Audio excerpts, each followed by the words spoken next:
வாழ்க வையகம், வாழ்க வையகம், வாழ்க வளமுடன். குரு வாழ்க, குருவே துணை. சிந்தனையை, உடல் நலத்தை சீர் அமைத்து உய்வித்த குருவே வாழ்க, வாழ்க வளமுடன், வாழ்க வளமுடன், வாழ்க வையகம். கனடா ஸ்கை யோகா அறக்கட்டளையை சிறப்பாக நடத்தி வருகின்ற ஆன்மீக அன்புள்ளங்கள், குறிப்பாக பேராசிரியர் முனைவர் சிவசங்கரம் ஐயா அவர்கள் மற்றும் இந்த நிகழ்ச்சியை தொடர்ந்து சிறப்பித்து வருகின்ற அன்பர்கள் அனைவருக்கும் அருட்தந்தை வேதாத்ரி மகர்ஷி அவர்கள் சார்பாக வாழ்க வளமுடன் என்ற வாழ்த்துக்களையும் எனது அன்பு கடந்த பணிவான வணக்கத்தையும் சமர்ப்பித்து, குருவின் குரல் வேதத்திரிய தொடர் சிந்தனையின் 101ஆம் பாகத்தில் கருமையம் பரமாத்மா ஜீவாத்மா மனம் எண்ணம் என்ற சிந்தனையின் இறுதி பாகம் 8வது அங்கமாக இறுதி பாகத்திலே சில கருத்துக்களை சிந்தித்து நிறைவு செய்துவிட்டு அடுத்து நாம் புதிய ஒரு சிந்தனைக்கும் வர இருக்கின்றோம்.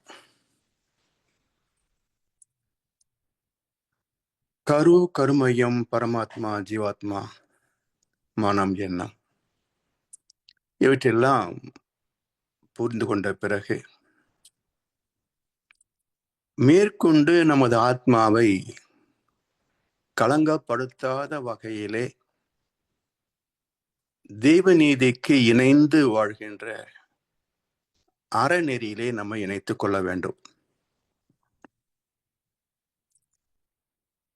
அதை வள்ளுவ பெருந்தகை பழிக்கு அஞ்சும் பண்புள்ள சந்ததி என்பார்.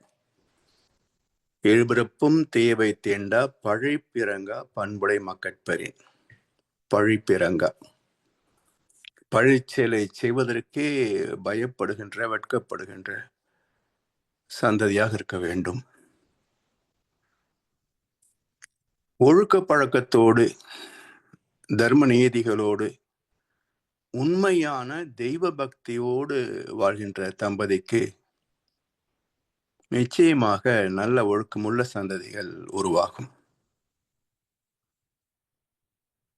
இந்த இயற்கை விதிக்கு மாறுபடுகின்ற போது அதற்கு தகுந்த தரம் குறைந்த சந்ததியை உருவாகும். அதை வள்ளுவ பெருந்தகை சொல்கிறார். நலத்தின் கண் நாரின்மை தோன்றின் அவனை குலத்தின் கண் ஐயப்படும். இயற்கை நியதியே தெய்வத்தின் அன்பும் கருணையும் தானே. அதில் துன்பம் வர முடியாது அல்லவா? இன்பமே இயற்கையிலே எங்கும் எதிலும் எப்போதும் நிறைந்துள்ளது அனுபவத்திற்கு என்பார் மகர்ஷி அவர்கள். எத்தனை கோடி இன்பம் வைத்தா எங்கள் இறைவா என்றார் பாரதியார். இப்படி மகான்கள் இறைவனின் கருணையை சுகமான வாழ்க்கையாகத்தான் அனுபவித்திருக்கின்றார்கள். ஆனால் இந்த விதிக்கு முரணாக நன்மைகள் குறைகின்ற போது துன்பங்கள் அந்த இடத்தை ஆக்கிரமிக்கின்றன. பாவப்பதிவுகளுக்கு விளைவு நோய்களும் துன்பங்களும் தானே. அப்போ ஒரு மனிதன் இயற்கையாக வர வேண்டிய சுகங்களை தூய்க்க முடியாமல் நோய், வறுமை, கடன், சிக்கல்கள், பிரச்சனைகள் என்று பல துன்பங்களை சந்திக்கிறான் என்றால் காரணம் என்ன? நலத்தின் கண் நாரின்மை தோன்றி. நாரின்மை என்றால் குறைவுபடுகிறது என்றால் காரணம் என்ன? இவன் மட்டும் காரணம் அல்ல, குலத்தின் கண் ஐயப்படும். பரம்பரையே சந்தேகத்திற்குரியதுன்றார். காரணம் என்ன? 7 தலைமுறைகளுக்கு பயணிக்கக்கூடியது புண்ணிய பாவ செயல்களின் விளைவுகள் 7 தலைமுறைகளிலே எங்கோ ஒரு இடத்துல வெளிப்படும்.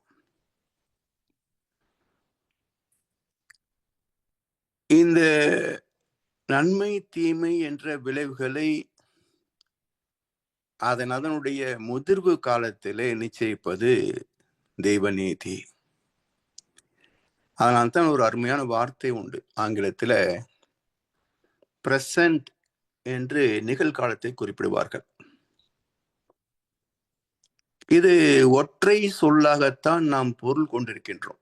பிரசன்ட் என்றால் நிகழ்காலம் என்றுதான் பொருள் கொண்டிருக்கின்றோம். ஆனால் இதை சற்று ஆராய்ந்து பிரித்து பார்க்கின்ற போது PRESENT என்ற பிரசன்ட் என்ற சொல் 2 சொற்களாக பிரிவுபடுவதை பார்க்கலாம். PRESENT சென்ட். இப்போ ப்ரீசென்ட் என்றால் முன்னமே அனுப்பப்பட்டு விட்டது, ஃபார் டெலிவரி என்று அர்த்தம். அமேசான்ல பொருள் வாங்குறோம், ரெடி ஃபார் டெலிவரி அப்படின்றாங்க இல்லையா? அது போல ப்ரீசென்ட் என்றால் அது அனுப்பப்பட்டு விட்டது, விநியோகத்திற்காக அனுப்பப்பட்டு விட்டது. எனவே present is not only present, it is present. நிகழ்காலம் என்பது நிகழ்கின்ற காலம் மட்டுமல்ல, நிகழ வேண்டிய காலம். அவரவர் கர்ம வினைகளின் அடிப்படையில் நிகழ வேண்டிய காலம். இதுல இன்றைக்கு வாழ்கின்ற தலைமுறையை மட்டும் கணக்கில் எடுத்துக்கொண்டு நமக்கு நல்லவர்களுக்கு ஏன் துன்பம் வருகிறது, தீயவர்கள் நன்றாக வாழ்கிறார்களே என்றெல்லாம் கேள்விகளை எழுப்புகின்ற போது விடை கிடைக்காது, குழப்பம்தான் மிச்சமாகும். ஆத்மாவை பற்றிய ரகசியத்தை புரிந்து கொள்ளாமல், ஆத்மா என்பது அழிவில்லாதது மட்டும் அல்ல, அடுத்தடுத்து சந்ததிகள் என்ற வகையிலே ஆத்மாதான் தன்னை பிரதி எடுத்துக் கொள்கிறது. கணவன் மனைவி என்ற இவருடைய ஆத்மாக்கள் இணைந்து ஒரு புதிய ஆத்மாவை உருவாக்கிக் கொள்கிறது. தாயின் கர்ப்பத்தில் முதலில் தோன்றுவது ஆத்மாதான். அதில் உள்ள வினை பதிவுகளுக்கு தகுந்தாற் போல உருவமைப்பு, குணம், அறிவின் உயர்வு, கீர்த்தி, உடல் வலிவு, சுகம், செல்வம் என்ற 7 சம்பத்துக்களை தூய்ப்பதற்கான ப்ளூ பிரிண்ட் இங்கே வந்துருது. ஆத்மாதான் உடலை கட்டிக்கொள்கிறது. இந்த ரகசியம் எல்லாம் புரியாமல் இந்த கேள்விக்கு விளக்கம் தெரியாது. அப்ப இன்றைக்கு நாம் சந்திக்கின்ற நன்மைகளோ தீமைகளோ இன்றைக்கு மட்டுமே விளைந்தது அல்ல. நமக்கு முன் 6 தலைமுறைகளில் செய்தவையெல்லாம் திணிவு பெற்று அதற்கு தகுந்த முதிர்வு நேரத்தில் நமக்கு நன்மையோ தீமையோ அளிக்கிறது. இது தெய்வநீதி. இதைத்தான் அடுத்த தலைப்பில் நாம் விரிவாக பார்க்க இருக்கின்றோம். எனவே ஆத்மா என்பது இறைநிலை முதல் இன்றைய இந்த சனம் வரைக்கும் உள்ள அனைத்து வரலாற்று செய்திகளையும் தனக்குள் அடக்கியிருப்பது. அதிலே வெளிப்படுவது குறைந்தபட்சம் 7 தலைமுறையின் வினைகளுக்கு தகுந்த விளைவு.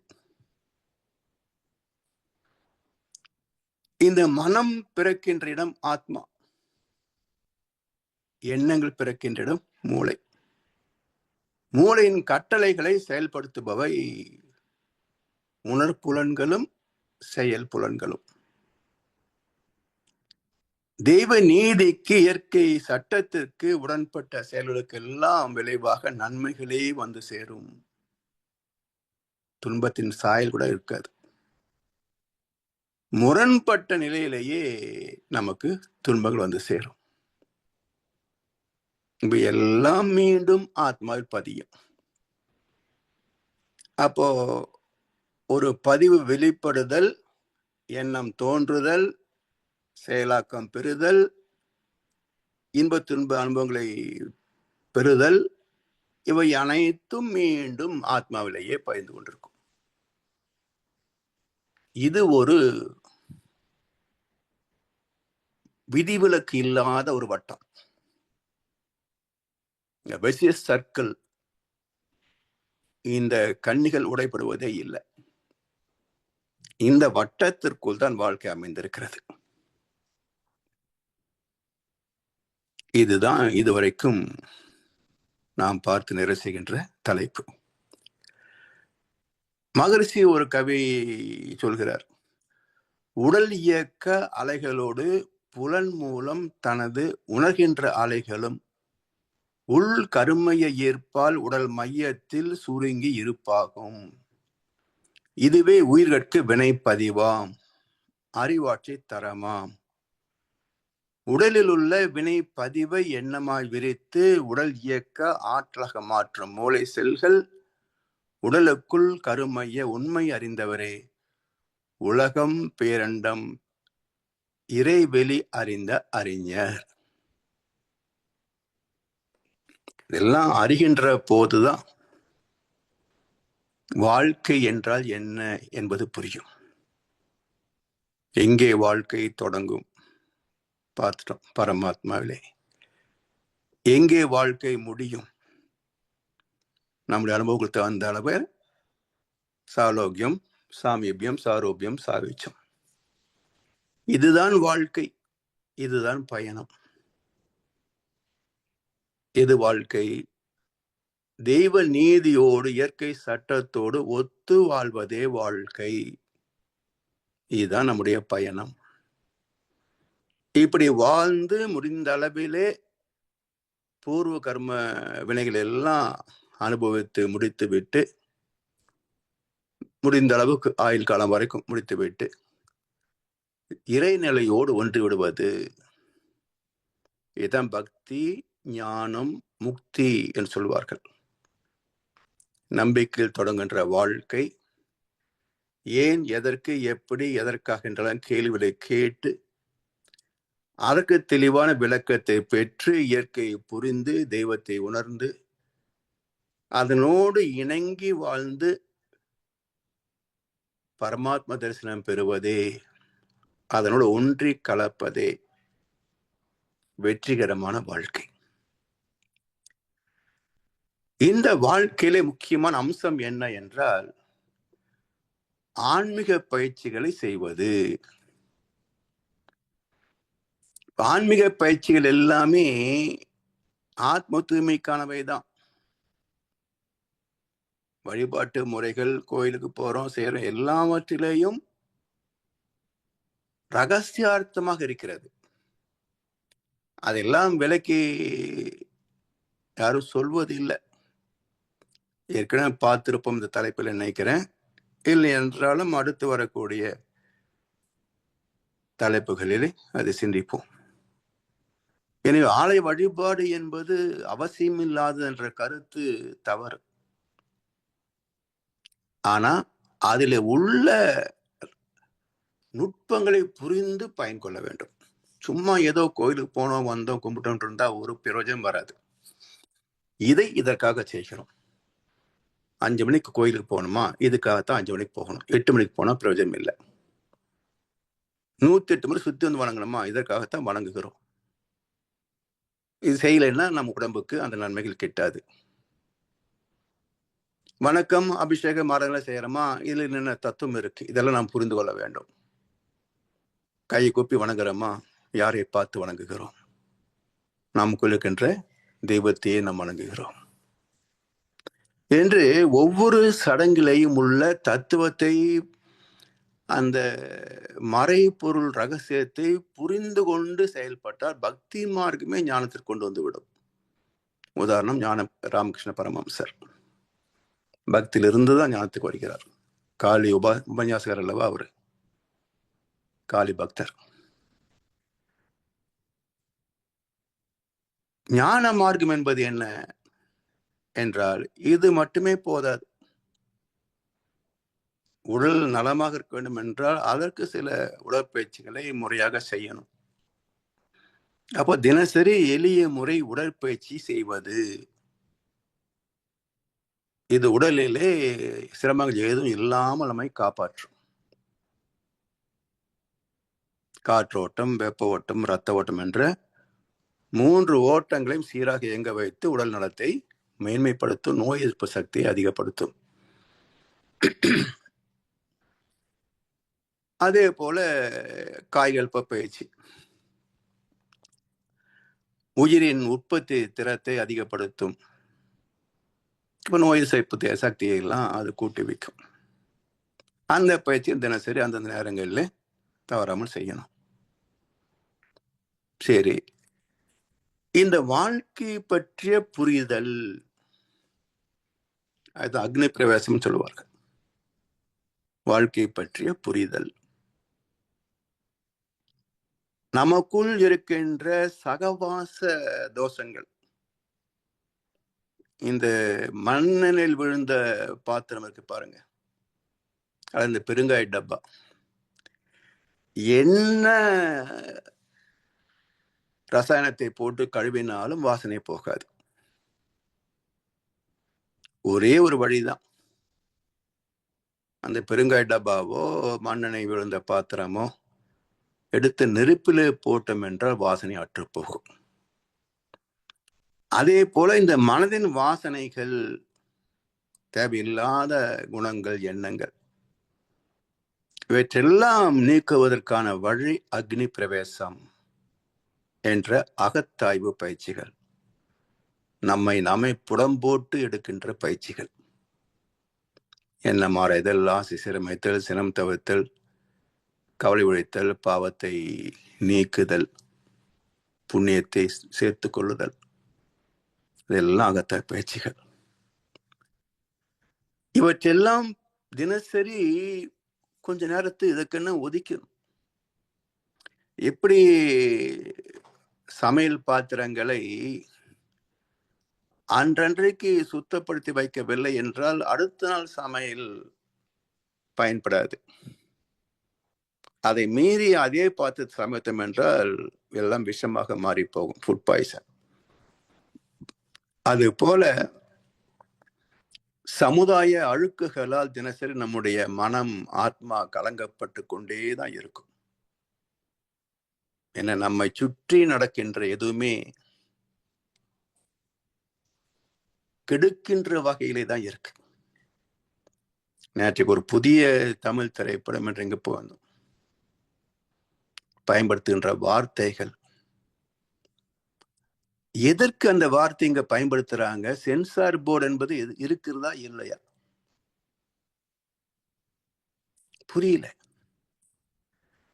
அப்போ மக்கள் மத்தியிலே கலாச்சார சீரழிவை செய்வது இந்த திரைப்படங்கள். நல்ல நடிகர், புகழ்பெற்ற நடிகர் எல்லாம் இருக்கிறாங்க. ஆனா ஏன் அந்த வார்த்தையை உச்சரிக்கிறார்கள் என்பது புரியல. சமுதாயத்தை கெடுப்பதை தவிர வேற எந்த ஒரு நோக்கமும் பயன்பாடும் அந்த வார்த்தைகள் இருப்பதாக எனக்கு புரியல. அதே போல் தொலைக்காட்சி தொடர்கள், இப்படி எல்லாமே மனிதர்களை கலாச்சாரத்திலிருந்து மீண்டும் விலங்கின வாழ்க்கைக்கு கொண்டு போய் கொண்டிருக்கின்றன. சொபஸ்டிகேட்டட் அனிமல் லைஃப், அதுதான். ஆதி காலத்துல வசதி இல்லாமல் விலங்குகளை போல் வாழ்ந்தான். இப்போ சொபஸ்டிகேட்டட் அனிமல் லைஃப், வசதியான விலங்கு வாழ்க்கை. இதுக்கு பேரு நாகரிகம், லேட்டஸ்ட் அட்வான்ஸ்மெண்ட் என்றெல்லாம் சில வார்த்தைகளை யாரோ கோடு போட சிந்திக்காமல் பின்தொடர்கின்ற ஆட்டு மந்தைகள் இந்த சமுதாயம். இதெல்லாம் சீர்தூக்கி பார்க்கணும். அப்பதான் நல்லதை போற்றுவதற்கும் தீயவற்றை விளக்குவதற்கும் முடியும். யாரும் போகல, மறுபடியும் இந்த படம் எடுப்பான யோசிங்க. இங்க யாருமே இல்லை. நாங்க போன போது நாங்கள் ஒரு 4 பேர் மட்டும்தான், தியேட்டர்ல யாருமே இல்லை. தமிழ்நாட்டில் வெற்றி படம் அப்படின்னு கேள்விப்பட்டேன். ஸோ இது போல நலம் தீது பிரித்து பார்க்கின்ற அறிவு வேண்டுமென்றால் தத்துவத்தையும் வாழ்க்கையும் வாழ்க்கை நெறிமுறைகளையும் புரிந்து கொள்ள வேண்டும். நீதி நெறி உணர் மாந்தராகி வாழும் அந்த நிலை அகத்தாய் பயிற்சிகளிலே தான் கிடைக்கும். தத்துவ விளக்கங்களிலே தான் தெளிவு பெறும். சரி, புரிந்து கொண்டு விட்டோம், செயல்படுத்தணும் இல்லையா? செயல்படுத்துவதற்கு மனம் இடம் கொடுக்கணும் இல்லையா? அப்ப மனதிலே பலம் பலவீனம் என்று 2 கூறுகள் உண்டு. மனதிலே பலம் பலவீனம். தீயதை செய்வதிலே இருக்கின்ற பிடிவாதம் நல்லதை செய்வதிலே இருக்காது. இப்ப குழந்தைகளை பாருங்களேன், செல்போன்ல பார்க்கிற ஆர்வம் பாட புத்தகத்தை படிப்பில் இருக்குதான்னு பாருங்க. விதிவிலக்கே இருக்காது. எல்லா குழந்தைகளுக்கும் இந்த வீக்னஸ் இருக்கும். பெரியவர்கள் இவர்களுக்கு பல வீக்னஸ் இருக்கும். அப்போ இந்த மனதை தீயதிலிருந்து விலக்குவதற்கும் ஒரு வைராக்கியம் வேணும், நல்லதை பற்றி கொள்வதற்கும் ஒரு மன உறுதி வேணும். இந்த 2ஐயும் தருவது தவம். மன உறுதிக்கான பயிற்சி தான் தவம். அப்ப நல்லவற்றிலே ஸ்திரமாக உறுதியாக நிற்பதற்கு மனதிலே தெளிந்த நல் அறிவு வேண்டும் என்பார் பாரதியார். அந்த தெளிந்த நல் அறிவே மனமாக விரிகின்ற போது, அறிவின் சாயலிலே மனம் செயல்படுகின்ற போது தர்மம் சார்ந்தே நிற்கும், அதர்மத்தை வெறுக்கும். அதர்மத்தை வெறுக்கும். நல்லவர்களை நேசிக்கும், தீயவர்களை வெறுக்கும். அப்படி நல்லதை நாடியே வாழ்கின்ற போது நமக்கும் நற்பயன் கிட்டும் என்பதனால தான் புத்தம் சரணம் கச்சாமி, தம்மம் சரணம் கச்சாமி, சங்கம் சரணம் கச்சாமி என்றார் புத்தர் பெருமான். புத்தம் சரணம் கச்சாமி, ஞானம் பெறணும். தம்மம் சரணம் கச்சாமி, கர்ம யோகத்தை பின்பற்ற வேண்டும். இதற்கு கற்றுக்கொள்வதற்கும் பக்குவம் அடைவதற்கும் கற்று தருவதற்கும் ஒரு இடம், ஒரு அமைப்பு வேணும். சங்கம் சரணம் கச்சாமி.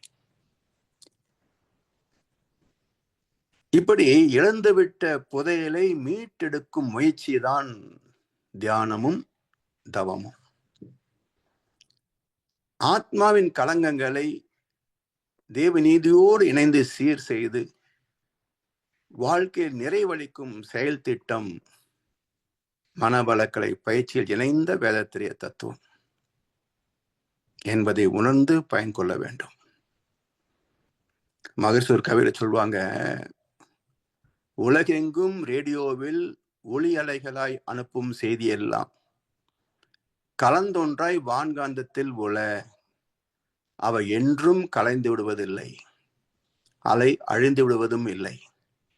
சில குறிப்பிட்ட செய்தி ஒருவருக்கு வேண்டுமெனில் தகுதியான சுழல் விரைவை அமைத்து கேட்டால் சிக்கலின்றி அந்த செய்தி சிறிதும் களையாமல் நாம் கேட்கின்றோம். அதுபோல் நில உலகில் ஜீவர்களின் கருமையம் அதுவரையில் சுருக்கி வைத்த நிலையான தன்மையாக அமைந்து அது இயற்கை நீதியாய் நிற்கும். எதுவுமே இந்த வான்காந்தத்திலிருந்து, பூமியின் காந்த களத்திலிருந்து அழிந்து போவதில்லை.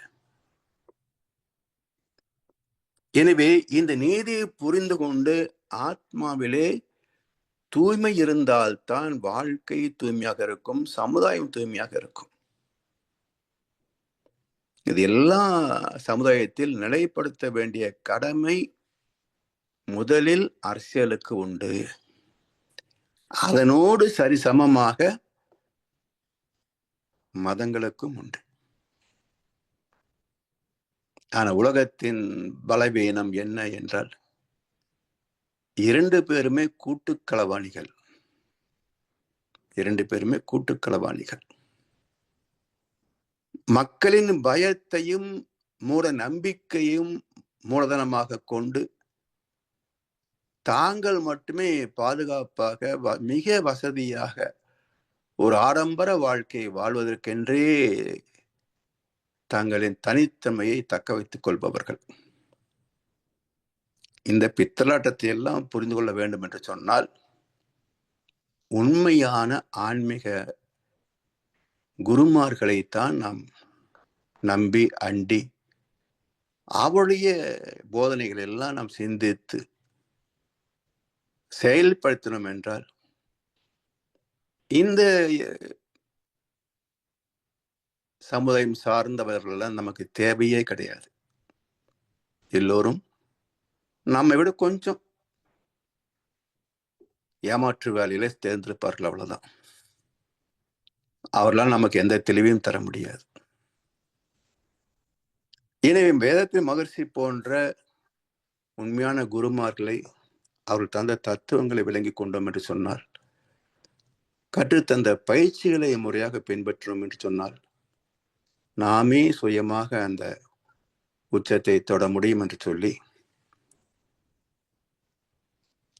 ஜீவாத்மா பரமாத்மா கருமையம் எண்ணம் மனம் என்ற தலைப்பை நீண்டதொரு தலைப்பை நிறைவு செய்து, அடுத்ததாக இதன் தொடர்பாக வரக்கூடிய அடுத்த தலைப்பு விதியின் விளைவு, வினையின் விளைவு, விதி மதி. இந்த அம்சங்களை பற்றிய சிந்தனை இப்போது நாம் துவங்குகின்றோம்.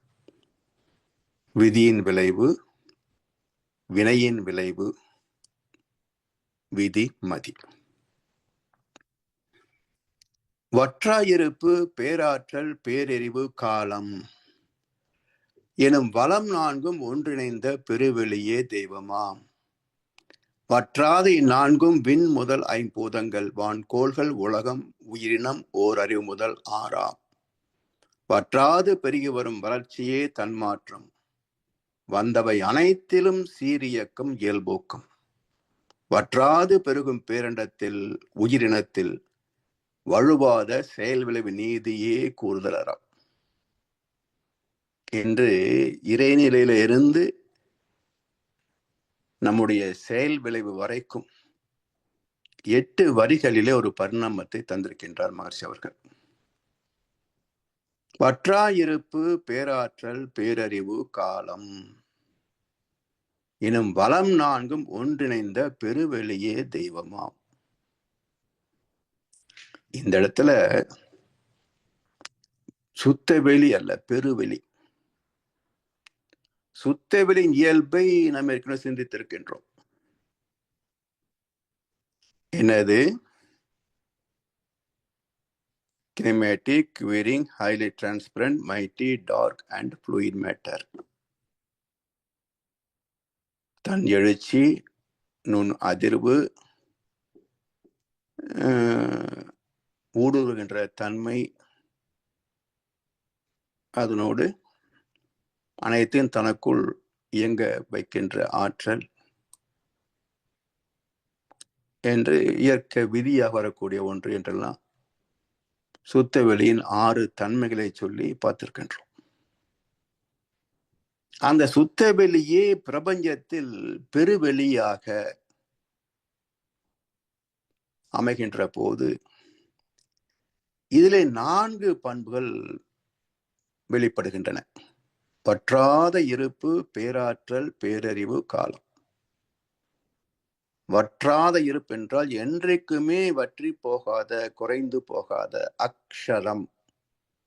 அக்ஷர பிரம்ம யோகம் என்று கீதையில ஒரு அத்தியாயம் உண்டு. அழிவில்லாதது, அதான் வற்றாத இருப்பு. அப்ப வற்றி போகுமா? வற்றாத இருப்புன்னா வற்றி போகக்கூடிய வாய்ப்பு இருக்குது, இருந்தாலும் வற்றி போகவில்லை. அதான வற்றாத இருப்புக்கு அர்த்தம். ஏன் என்றால் இந்த பிரபஞ்சத்தில் இயங்குவதற்கான ஆற்றல் மூலம் சுத்தவெளியின் பின்னப்பட்ட நிலைதான். அப்படி இயங்கி தன்மாற்றம் அடைகின்ற போது தேய்ந்து போகாதா? பூமி அழிஞ்சு போயிடும் பயமுத்துறாங்க நம்மள, இல்லையா? அப்ப எல்லாம் அழிந்து போகும் இல்லையா என்றால், ஒரு சின்ன உதாரணம். எப்படி வற்றாய் இருப்பு என்றால், இப்ப நம்முடைய வாழ்க்கை எடுத்துங்க. இதே போல மற்றவை அனைத்தும் என்று புரிந்து கொள்ளலாம். இப்போ தாயின் கருப்பையில நாம உருவானோமா? எங்கிருந்தோ தானே வந்து உள்ளே நுழைந்தோமா? இல்ல. தந்தை தாய் ஈர் உயிரும் ஒன்று சேர்ந்தது. அப்போ தாயிடத்தில் இருந்த கருமுட்டை தந்தையிடத்தில் வந்து இணைந்த உயிரணு சேர்ந்த ஒன்று ஆத்மாவாகிறது. காந்த உடலாக ஆத்மாவாகிறது. இதிலே உள்ள அனுபவங்களே அதுக்கு தகுந்த மாதிரி உருவம், குணம் எல்லாவற்றையும் அமைத்துக் கொள்கிறது. இப்போ எங்கிருந்து நம்ம உருவாகிறோம்? இங்கே இருக்கின்ற ஒரு தாய் தந்தை. சரி, கருவாயாச்சு. அடுத்து வளரணுமே. 3.5 கிலோ எடை அளவுக்கு வளர்கிறோம் இல்லையா? 270, 75 நாட்கள், 80 நாட்கள். எதை கொண்டு வளர்கிறோம்? தாயின் உடலில் இருந்தே நாதம் என்ற காந்தலைகளை ஈர்த்து ஈர்த்து ஈர்த்து தன்வசப்படுத்தி உயிருடலாக, பிறகு பருவுடலாக வளர்ந்து வளர்ந்து 280 நாட்களுக்கு உள், அதுக்கு மேல போனா சிசேரியன் பண்ணி எடுத்தாகணும். அதுக்குள்ளேயே பிரசவமாகிறோம். சரி, தாய் வேறு சேய் வேறு. இப்ப இதுவரைக்கும் நமக்கு எதுவுமே தேவைகள் இல்லை. நமக்கு தேவை என்று உணர்வதற்கு முன்பே அனைத்தும் கொடுக்கப்பட்டு விட்டன.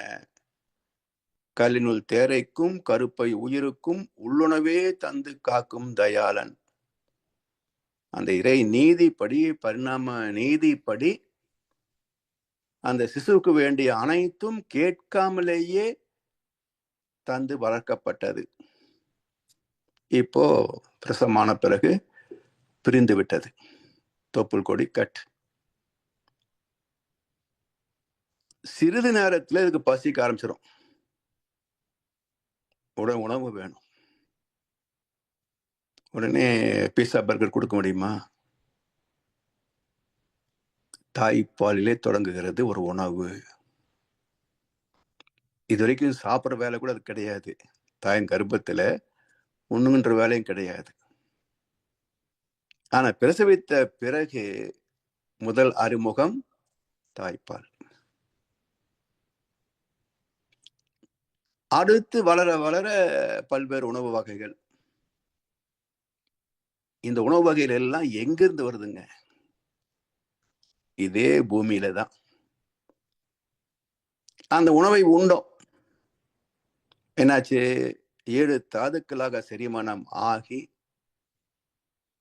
இந்த உடலுக்கு தேவையில்லாத அணுக்கூட்டுகள் எல்லாம் கழிவாக பிரித்து மலமாக, மூத்திரமாக, வியர்வையாக, எச்சிலாக வெளியேற்றி விடுகிறது. இப்போ செரித்த உணவு தேவையான சத்து மட்டும் உடலாக மாறியது. தேவையில்லாதவை அனைத்தும் கழிவாக வெளியே போச்சு. அது என்ன ஆகுது? கழிவுகள் மண்ணோடு மண்ணாக மக்கி போகிறது. இப்படியே குழந்தை பருவத்திலிருந்து வளர்ந்து, இருந்து, வாழ்ந்து, முதிர்ந்து, 50-60 வயசு முதிர்ந்து, தளர்ந்து, அப்புறம் ஒரு நாளைக்கு சங்கு ஊதி முடிந்த பிறகு என்ன ஆகிறோம்? உடல் சிதைகிறது. சிதைந்து சிதைந்து சிதைந்து ஒரு நாள் முற்றிலும் அற்று போகிறது. மண்ணோடு மண்ணாக மக்கி போகிறோம். பஞ்சபூத சேர்க்கையாகிய ஒரு தாயின் கருவிலே உருவாகி பஞ்சபூதங்களில் 5ஆம் பூதமாகிய மண்ணிலே மக்கி போகிறோம். இப்போ நான் எங்கிருந்து வந்தேன், எங்கே வாழ்ந்தேன், எங்கே போனேன்? எல்லாம் இந்த பூமிக்குள்ளேயே தான். மண்ணிலே நடந்ததே மண்ணுக்கு அளித்தான். வானத்தில் இருந்தே மனித வாழ்க்கையை முடித்தான் இறைவன் என்றொரு கவிஞன். இதனால இந்த பூமியின் எடையில மாற்றமா என்றால், நான் பிறந்த போது எடை கூடவும் இல்லை, நான் 70 கிலோ எடை வளர்ந்த போது எடை கூடவில்லை, நான் இறந்து சிதைந்த பிறகும் எடை குறையவும் இல்லை. ஏன்? இங்கிருந்த தாய் தந்தையிலிருந்து கருவானேன், இங்கிருந்து உணவுகளை உண்டே வாழ்ந்தேன், இங்கேயே மண்ணோட மண்ணாக மக்கி போனேன். எங்கிருந்து வரவும் இல்லை, இங்கிருந்து எங்கேயும் போகவும் இல்லை. அப்ப பூமியின் எடை மாற்றம் இல்லை, வற்றாயிருப்பு. இதே போல பிரபஞ்சம். அதனால் பிரபஞ்சத்தில் இருக்கின்ற அந்த பெருவெளி என்பது வற்றா இருப்பு. அது வளர்வதும் இல்லை, குறைந்து போவதும் இல்லை. வற்றாத இருப்புனா ஒரு அளவிலேயே இருக்கிறது, அது குறைந்து போவதில்லை. சரி, உருவான அனைத்தும் இறைத்துகள் முதல் மனித இனம் வரைக்கும் எதுவுமே நிற்க முடியாதுங்க. சுழலும் பூமி சுற்றாமல் போனால் என்னாகும்? எதுவுமே சும்மா இருக்க முடியாது. ஒன்னும் இல்லை, நல்ல ஒரு கனடால நல்ல பனி பிரதேசம், ஒரே பனி. அந்த கம்பளி ஆடையெல்லாம் இல்லாம கால் கை மட்டும் தனியா கொஞ்ச நேரம் வெளியே வச்சு பாருங்க, அப்படி ஃப்ரீஸ் ஆயிடும். அப்படி சொன்னீங்கன்னா விரல் தனியா விழுந்துரும். அப்படி ஏதாவது விட்டு போகுது நம்ம இடத்துல. இயக்கம் அற்று போனால் அது சிதைந்து போகும். இயக்கம் உள்ள வரைக்கும் தான் வாழ்க்கை. அப்ப பிரபஞ்சத்தில் அனைத்துமே இறைத்துகள் முதல் அனைத்தும் இயங்கிக் கொண்டேதான் இருக்கும். இது பகவத்கீதையில் அருமையான ஸ்லோகம் உண்டு. கர்மயோகத்தை சொல்கின்ற போது பகவான் சொல்றார், அர்ஜுனா, எனக்குன்னு ஒரு வேலையும் கிடையாது, எதற்காக நாம் உழைக்க வேண்டிய அவசியமும் கிடையாது, நான் அடைய வேண்டிய பேர்களும் கிடையாது. ஆனாலும் நான் செயலாற்றிக் கொண்டே இருக்கிறேன் என்று ஒரு ஸ்லோகம். இவ பக்தி மார்க்கத்தின் படி கிருஷ்ண பரமாத்மா எங்கேயோ இருந்து கொண்டு இந்த உலகத்தை இயக்குகிறார், எல்லாவற்றையும் கூட்டி கழிச்சு இன்ப துன்பத்தை கொடுத்து எல்லாம் செய்து கொண்டிருக்கிறார் என்று நம்பினாலும் சரி, அல்லது அறிவியல் பூர்வமாக இறை துகள் இயக்கம், விண் இயக்கம், பஞ்சபோத இயக்கம், உயிர் இயக்கம், மனித இயக்கம் எதுவுமே நின்று போவதில்லை என்று சயின்டிபிக்கலா புரிஞ்சுக்கிட்டாலும் சரி, ரெண்டுமே சரிதான்.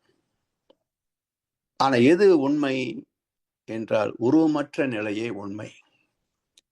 உருவமற்ற ஒன்றே அனைத்துமாக இயங்குவதே உண்மை.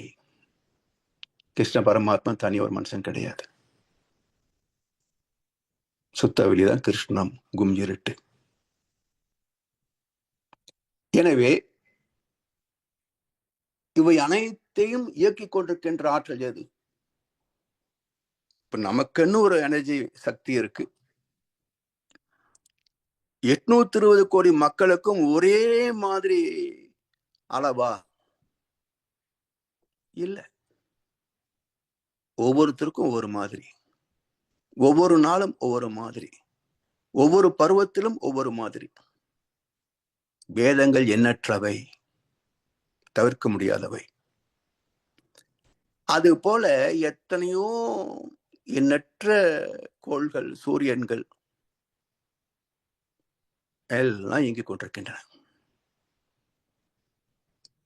ஏதாவது காலம் தவறு இயங்குகிறதா பாருங்களேன்.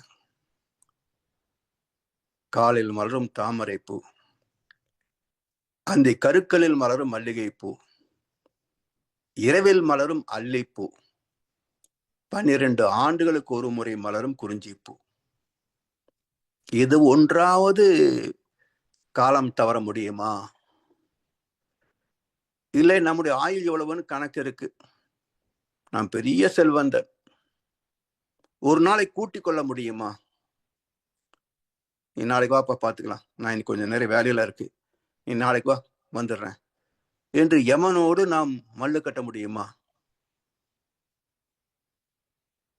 இல்லை. சரி, எனக்கு வாழ்க்கை வெறுத்து போச்சு, வா நான் வரேன், வந்து கூட்டு போ என்றால் வந்து கூட்டிட்டு போயிடுவானா? சோ எவ்வளவு ஆயுள் என்று மூச்சு கணக்கு நிச்சயிக்கப்பட்டதோ அதற்கு குறைவாக முன்னாடி போக முடியாது. எக்ஸ்டென்ஷன் வாங்கி கொஞ்ச நேரம் இருந்துட்டு போக முடியாது. துல்லியமான கணக்கு காலம். எனவே பேரியக்க மண்டலம் பெரிதுதான் என்றாலும் ஓர் இயக்கமாக உந்தன் உடலாயதை காண்கின்றேன். சீர் இயக்கங்கள் எல்லாம் சிந்திக்க பெரும் வியப்பு. யார் இயக்க வல்லாரே உனையன்று இப்பேரண்டத்தை. அந்த பேரறிவுதான் பேராற்றலாக, காலமாக, வற்றா இருப்பாக அனைத்தையும் என்னையும் இயக்கிக் கொண்டிருக்கிறது. யாவுமாய் யாவையுமாய் எல்லாம் ஒன்னேதான். எனவே வற்றா இருப்பு, பேராற்றல், பேரறிவு, காலம், அந்த பேரறிவே என்னிடத்திலே பகுத்தறிவாக செயல்படுகிறது. இந்த பகுத்தறிவே இன்பங்களை தூக்கின்ற போது சிற்றின்பங்களை தூக்கின்ற போது சிற்றறிவாகவும், அதை அதிலே பற்றி நிற்கின்ற போது, எல்லாம் எப்பவும் எனக்கே வேணும் என்று பற்றி நிற்கின்ற போது பற்றறிவாகவும், இதற்கான வித்தைகளை கற்றுக்கொள்கின்ற போது கற்றறிவாகவும். அப்ப சிற்றறிவு, பற்றறிவு, கற்றறிவு மூன்றும் இணைந்ததே பகுத்தறிவு. எனக்கு மட்டுமா? நான் மட்டுமா? 820 கோடி மக்களுக்கும் இதே அமைப்பு தானே. அது மட்டுமா? 5 அறிவு வரைக்கும் உள்ள அனைத்து ஜீவன்களுக்கும் அதே தானே. அது மட்டுமா? பஞ்சபூதங்களையும் ஒரு சீர்மையோடு இயக்கிக் கொண்டிருக்கிறதே. அப்ப அறிவு எங்கும் இருக்கிறது, எல்லா ஜீவன்களிலும் இருக்கிறது என்று பார்க்கின்ற போது ஜீவன்களிலே தொகுத்தறிவாகவும், எல்லா ஜீவனும் இணைத்து பார்க்கின்ற அறிவு தொகுத்தறிவு. பஞ்சபூதங்களிலும் அதேதான் இருக்கிறது என்று பார்க்கின்ற போது முற்றறிவு. இவை அனைத்தும் எங்கிருந்து வந்தது என்றால் அது மூலமாகிய பேரறிவு. இப்படி சிற்றறிவு, பற்றறிவு, கற்றறிவு சேர்ந்தது பகுத்தறிவு. எல்லா ஜீவன்களிலும் இருக்கிறது என்பதை அறிகின்ற போது தொகுத்தறிவு. பஞ்சபூதங்களுக்குள்ளும் அதுவே இருக்கிறது ஒழுங்கமைப்பாக முற்றறிவு. அனைத்திற்கும் மூலப்பொருள் பேரறிவு என்று வற்றாயிருப்பு, பேராற்றல், பேரறிவு, காலம். காலம் என்றால் பிறப்புக்கும் இறப்புக்கும் இடைப்பட்ட இயக்கம், இடைப்பட்ட வாழ்க்கை. இப்ப காலத்தின் நுண்ணழகு என்ன? கண் சிமிட்டும் நேரம். இதை விட உண்மையானது என்ன? கண் சிமிட்டுவதற்கு நேரத்துக்கு கணக்கு எடுத்துடலாம் விஞ்ஞானத்துல. ஆனா விஞ்ஞானத்திற்கு எட்டாத கணக்கு எது? மைக்ரோ செகண்ட், நானோ செகண்ட், பைக்கோ செகண்ட் பிரிக்கிறாங்களே.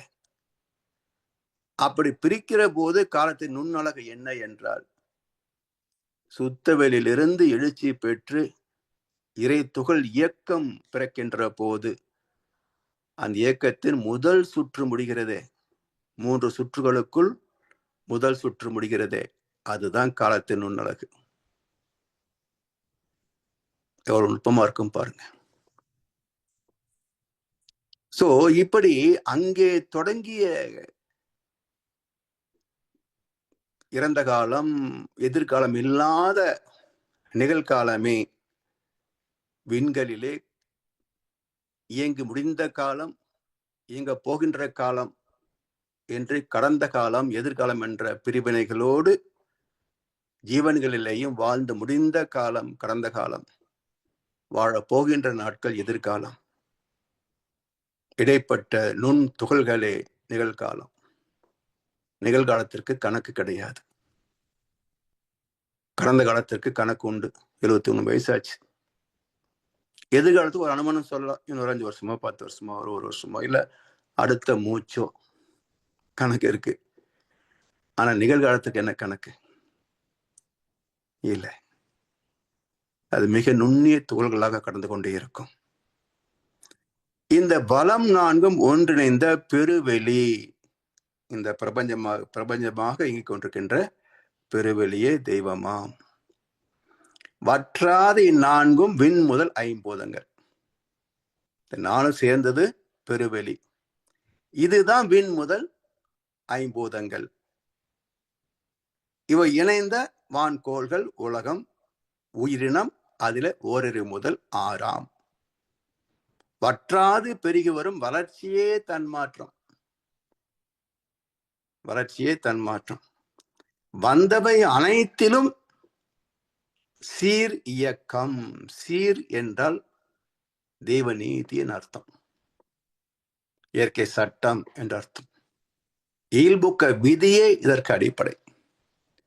அப்ப இறை துகளிலே இயல்புக்க விதி, பஞ்சபூதங்களிலே இயற்கை விதி, ஜீவன்களிலே செயலுக்கு தக்க விளைவு விதி.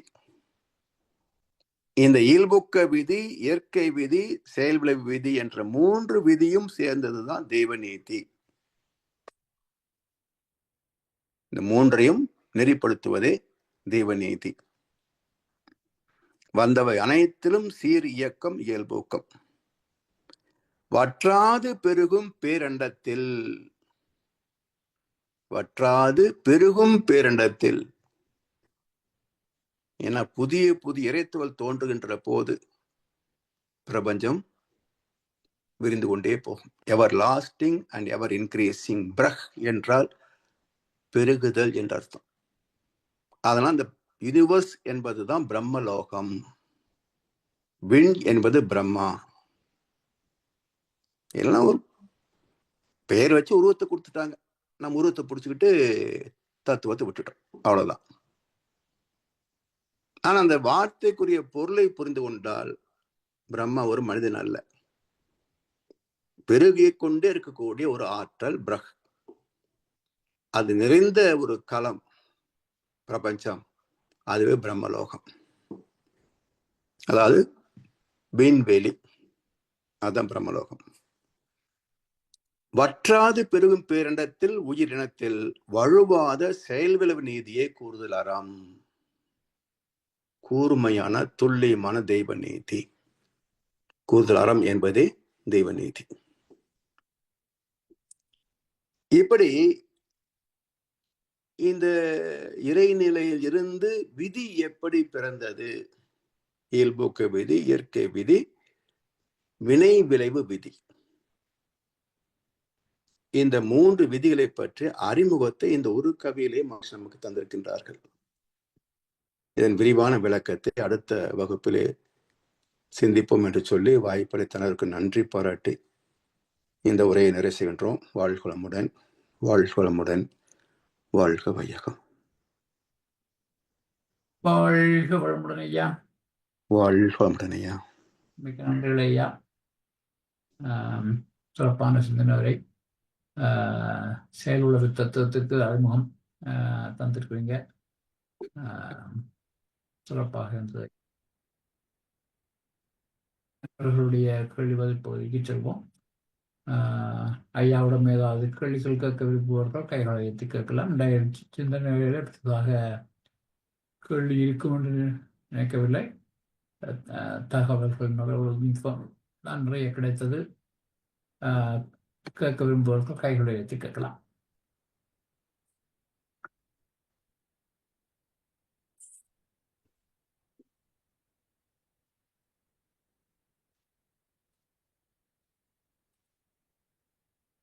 கைகள் உங்கள் ஏற்றவில்லை ஐயா.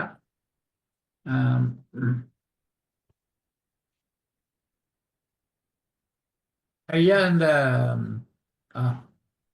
ஹேமமாலினி அம்மா கையெழுத்துங்க. ஐயா வாழ்க வளமுடன் ஐயா. மிகச்சிறப்பு. ரொம்ப சந்தோஷமா இருக்கு எனக்கு. இது அதாவது இது ஒரு பெரிய பாக்கியம். இந்த ஒரு இது கேட்கறது எனக்கு உண்மையிலே ரொம்ப அது ஒண்ணு கேட்கணுங்க ஐயா. அதாவது வர்றத அப்படியே ஏத்துக்கிறது தான் அது பாவப்பதிவை போக்குங்களா? அது எப்படி? எனக்கு என்ன நடக்குதோ அதை அப்படியே ஏத்துக்கணும், அவ்வளவுதான் இல்லைங்களா? மாற்ற முடியாதுமா, மாற்ற முடியாது. அதுக்காக அதாவது நம்ம செயல்பாடுகள் தான் மாற்றத்துக்குரியவே தவிர வந்த இன்ப துன்பத்தை நம்ம மாற்ற முடியுதா?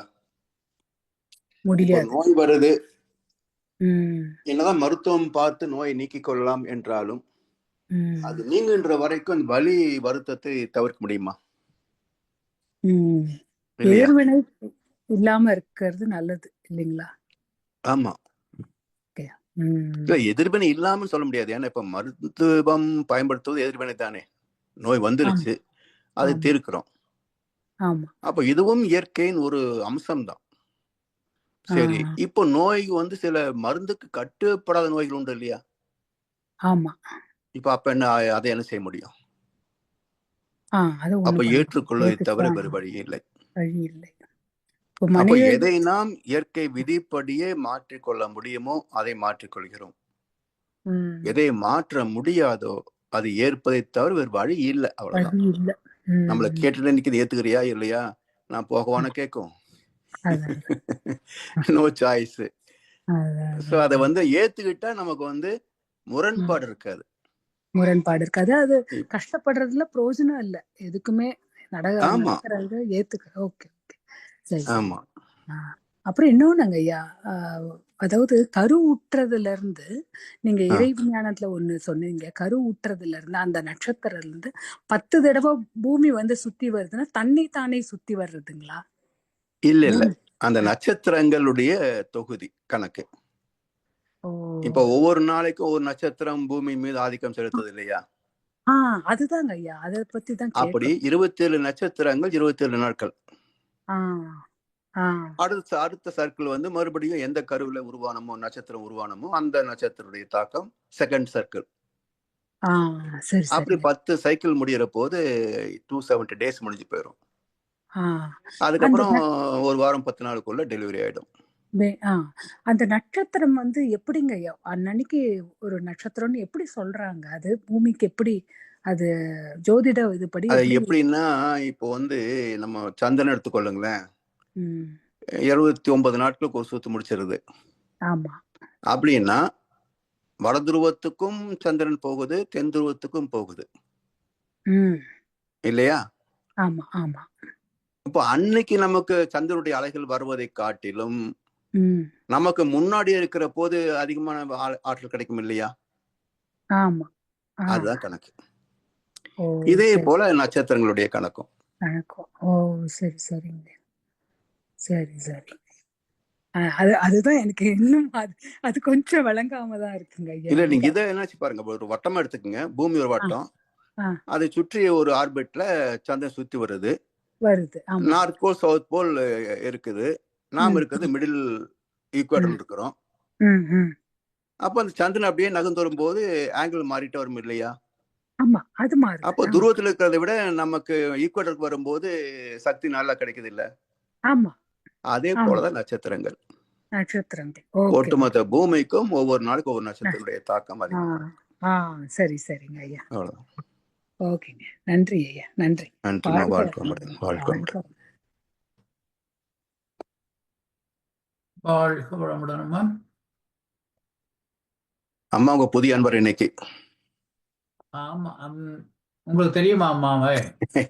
இல்ல, நன்றி காலையில ஐயா, கூட நன்றி பேசினாங்க. ஐயா, நன்றி ஐயா. வாழ்க சரியா வளமுடன். ஐடியா அனுப்பி வச்சேன். ஓகே. நன்றி ஐயா. நான் பேரை பார்த்த உடனே ஒரு புது அன்பர்களால் வந்திருக்கு, அதுதான் யோசிச்சேன்.